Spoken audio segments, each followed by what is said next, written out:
Hello everyone, welcome to Wild Writing in the Time of Corona, where we have reached day 72.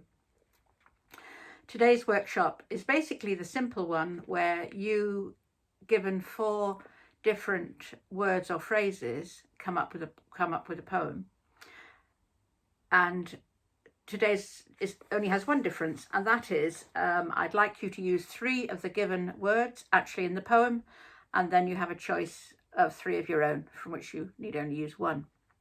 So I'd like you to use the word breathing in the poem, the word dancing in the poem, the word flying. So breathing, dancing and flying. Please try and use those words today. Then number 4 is a surface, and you can choose that. Number 5 is a sound, again that's your choice. And number 6 is a dream, which is completely up to you. So an element of three prescribed words and then 3 choices. Some people like to try and use all 6, and others like to just try and use 4. I think today I used 6, yesterday I didn't. Yesterday I used about 4 or 5. People sometimes ask me how you get started on a poem, and I think sometimes the words that you have in front of you will give you their own kind of steer through the poem. Other times they don't. And so what I tend to do is I try to look at them, and if I don't have a good idea, I try and get what I think would be a good line to start. And if I like that, then I go with that and try and weave the other things in. I very rarely scrap a whole poem.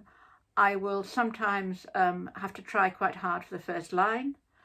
So I just thought that it's worth bearing in mind that this very, very rarely comes out perfect as it is.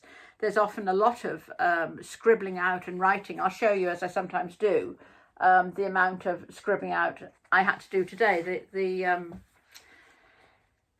The process, I think, is one of trying to get the words out, and sometimes you immediately edit, but sometimes you edit retrospectively. And I talked yesterday of editing through hearing. So I think there are different ways in which we can create and make our words as effective as they can be.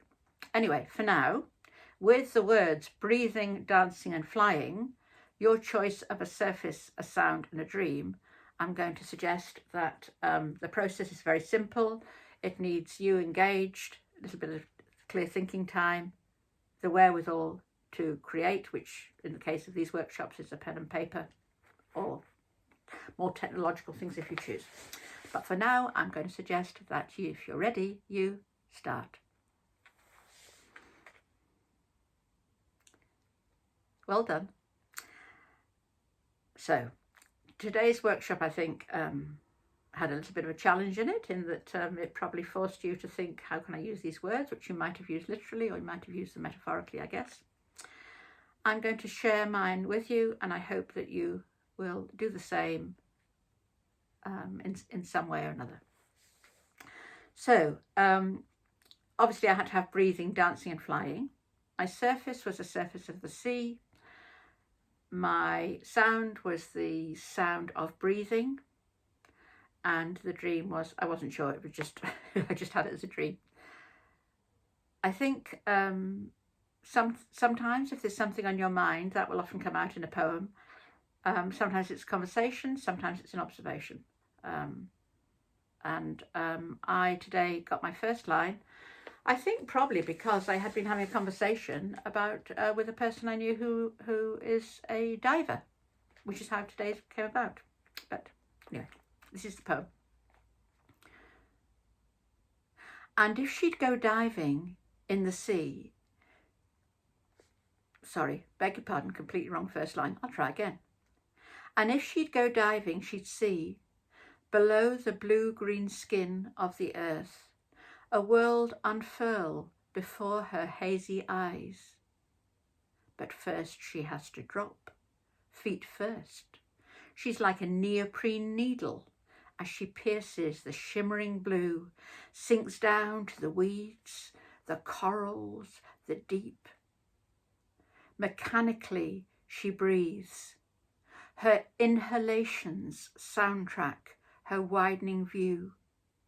Clownfish dance, shadowy sharks lurk, shoals of liquid silver flick and switch, like murmurations of starlings in another blue. She rises suddenly, breaks through the globe's protective shell, sheds her tanks, her mask, her weight, curves her back like a shimmering porpoise, dives back into her dreams.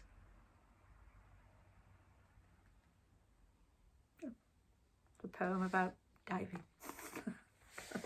Who knew that I would write that today? I think it's quite nice, and I quite like the way that it made me think about the sea and how things are at home in the sea as we're at home in the air, and how there are things that try and go between the two. Anyway, enough from me. You have fun with this. I would be more than grateful if you'd share, and I think that the way that you comment and support each other is wonderful. So my thanks again for all your efforts, and I look forward to seeing you tomorrow for day 73. So you take care for now.